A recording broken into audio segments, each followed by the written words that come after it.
What's up, guys? Today we're coming at you with a Dinomist deck profile. So let's jump into this deck profile and see what we're coming at you with. To start things off, we're running two Dinomist Spinos. Dinomist Spinos is a very good card to be able to make sure you can do direct damage to your opponent, making them have to really worry about if you're going to OTK him or not. If you have limited removal, things like that, to bump this guy up and he can tribute off Dinomist monsters to get that direct attack and also attack twice per turn, he can be very damaging. One thing too you want to also watch out for, when you have the Dinomist in your pin scales, all the threes pin scales are going to be able to protect your Dinomist cards from battle and destruction effects from your opponent. So this guy can really make it really hard for your opponent to really take out your Dinomist cards. Also too, the number 6 pin scale is going to make it so that they can't target them with effects. So that can make it really hard for your opponent to really come over this deck.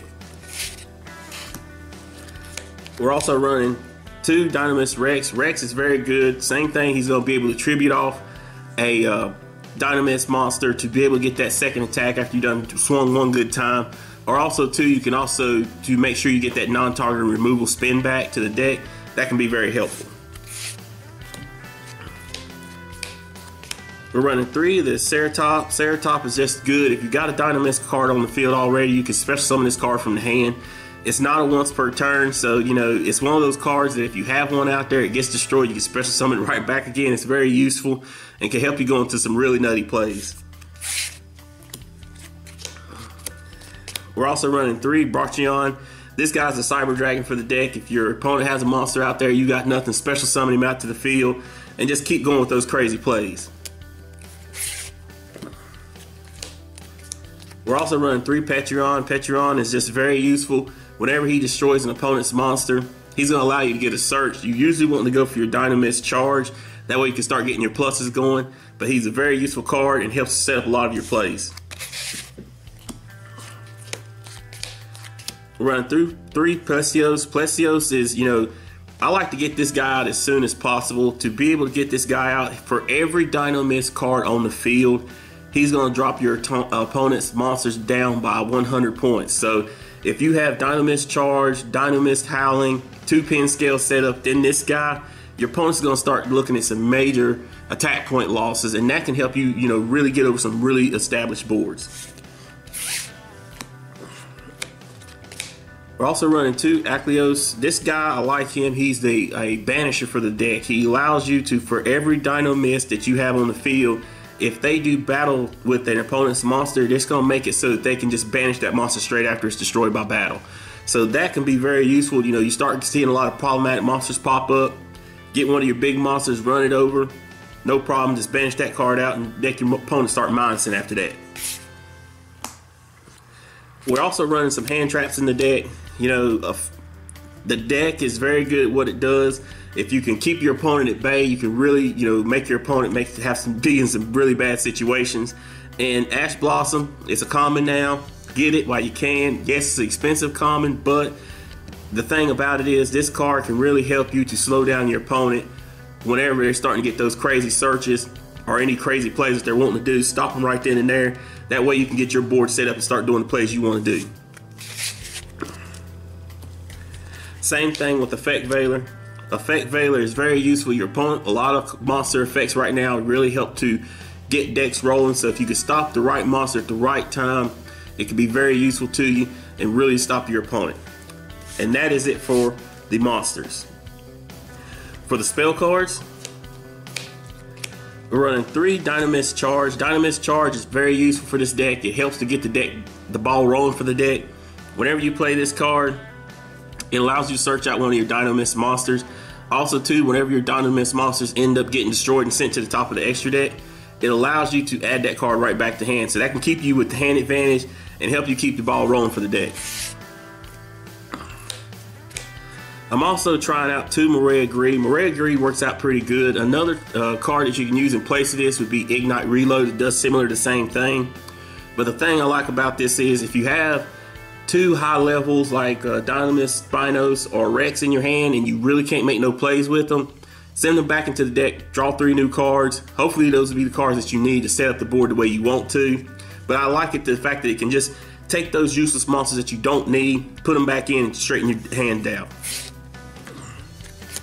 Also running 1 Pot of Desire. A lot of people like to run this at 2 or 3, but to me, if you're running 40 card build, running more than one of this is hard to resolve 2 of them, because after you kick out those 10 cards and you set up the combos that you want, you're gonna start getting low on your deck to the point where you can be decked out fairly easy. So to me, one of these is very good and helps out with a lot of the plays I need to make.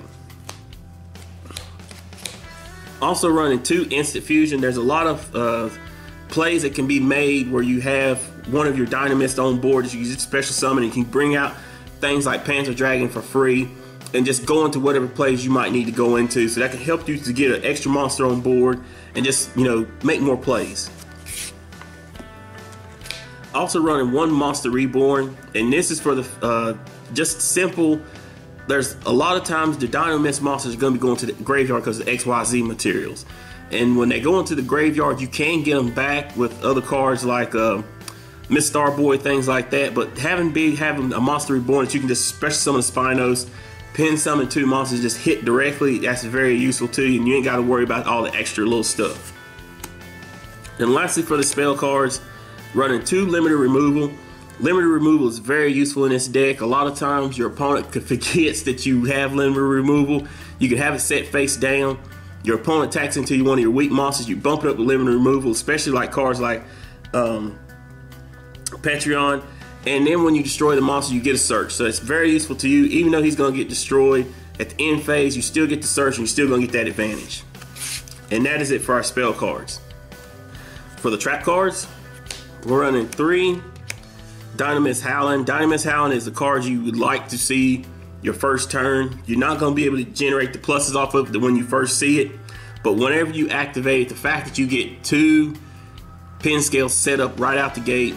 Also too, if you got a Dinomist card on the field, he's loaded so that you can do a bounce effect. And if your opponent is, you know, in an iffy situation where they got cards right before they go into their real main combo, if you can stop them right before they get to that point, that could be very useful to you. And lastly, for the trap cards, we're running 3 Dinomist Rush. Dinomist Rush is a slow card, but the fact that it special summons a Dinomist from the deck, even though it destroys at the end phase, isn't really problematic to you. This can help you go for OTK pushes. Also too, it can be very useful for defending your life points or just getting the Dinomist on board so it can help you go into your link plays or whatever you need to go into. But that is it for our trap cards. For the extra deck, we're running 2 Panzer Dragon. Panzer Dragon has been very useful to me, helping me to be able to go into the link plays, not the link plays, link plays too. Mainly going for the XYZ plays that I need to go into. Mostly I'm wanting to go into Cyber Dragons, but the thing about it is, if you don't go into something, he can destroy himself at the end phase and pop a back row, so that can be very useful to you. We're also running the Cyber Dragon package and the 1 Cyber Dragon Infinity and the 1 Cyber Dragon Node to go into the Infinity. This is a very useful package to you. Just the fact that you can get this on board, suck up a monster, and also get negates on card effects is very useful to you, and you know, really puts your opponent in an iffy situation. You make it so that they have to bait this card, and that could be to your advantage. We're also running the Bahamut Shark and the Totally Awesome package as well. This is the same thing with Cyber Dragon Infinity. It's a negate that they really gonna have to watch out for, because if they activate something like Mirror Force or something like that, you can negate it, bring that to your side of the field, and then your opponent's gonna have to worry about your big beaters on top of having to try and get through their back row. So that can be very problematic for them. We're also taking in the 1 Tornado Dragon. Tornado Dragon is just, you know, there to make sure that if your opponent starts to set up, you know, anti-spell fragrance, things like that, things that's going to really slow you down or hurt your deck, you can end up going into a Tornado Dragon, pop that pesky card, and then get your plays going the way you want to. Also running the number 101 Silent Honor Arc. This really catches people off guard. They don't see it coming. It's an older card, but there's a lot of monsters that you want to suck up, that way they don't get their effects for the time being and just do the major life point damage. Also to Abyss Dweller, just to make sure that you can, you know, stop those graveyard effects. Right now we're in a graveyard heavy meta, and just to be able to stop those graveyard effects from popping off can be very useful to you. Also too, one Gaga Cowboy. This is just to make sure you do that extra 800 burn damage. Your opponent's going to be able to sometimes take you in the time, and that's something that's very unfortunate. And the deck can easily go into this guy and, do what you got to do to make your opponent, lose that game. We're also running one Mistar Boy because we got all these water monsters. We might as well bump them up and also use them to our advantage. Same thing, we're running one Quillfort Genius. We got a lot of machines. The whole deck is pretty much machines. So to go into this, also too, the main thing that I like about it a lot is that if you pendulum summon from the extra deck into the pin zones, it's going to allow you to get a search for one of your level 5 monsters. So that can help you to start building up more advantage. Just something you need to keep in mind. Also too, he's like a skill drain. So very useful. You got to run this in every one of your pendulum decks. We got one Heavy Metal Foes Electrum. Electrum's just going to help you get that easy, pluses for the deck. Just get your ball rolling. And also too, just to help you get your plays the way you want to make them. We're running one Deco Talker. Like I said, the deck, it has a cap for attack points. Even though it has limited removal, it can bust that cap open. You still have sometimes problematic cards that can get on the field. So what I like to do is go on the Deco Talker. He can get a big bump up, run over your cards, and if one of your cards get targeted by an effect, you can use him, tribute off one of your useless cards that's pointed to him, keep going with your plays from there. And lastly, for the extra deck, we're running one Zephyr Metatron. Zephyr Metatron is just very useful. It's got 3 pointers pointing down, and whenever you start pendulum summoning 3 Dinomist monsters at a time, it can be very problematic for your opponent. But that is it for the deck profile, guys. We thank you guys for all your love and support. If you like this deck profile, make sure you Gallic gun that like button. Also too, if you're new to the channel, be sure to hit the subscribe button. We thank you guys for all your love and support. We're out.